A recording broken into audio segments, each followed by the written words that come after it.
At first I went to RUF my freshman year when all of that was still going on because it's what my dad did, and it was just always in my mind, this is what I'm going to do. And I knew I needed it, so I came with a very unwilling heart, kind of forced myself into it. And now I stay at RUF because I know how much I'm loved here.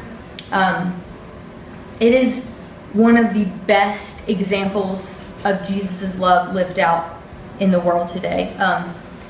And it's crazy because it's a bunch of students who are going through the same struggles as I am, and we're all overloaded with homework and stress and everything, and we all come to this place and I find so much rest and comfort being with people who are struggling through the same thing, and yet we're all, like Curtis was saying, we're all so joyful.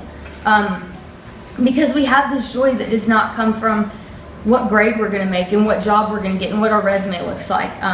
It comes from a God who loves us despite our sins and despite our failures and despite our failing grades. Once I went through the last summer, I thought, okay, I finally know what it means to be a Christian. I've got this down.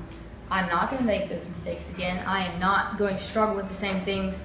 And yet, a few months later, I found myself in the exact same position, struggling with the exact same thing, and I was like, what am I doing wrong? Like, why don't I have this down? I thought I was perfect now. I basically thought, now that I've sinned, now that I've learned my mistake, I'm perfect. I've got it down.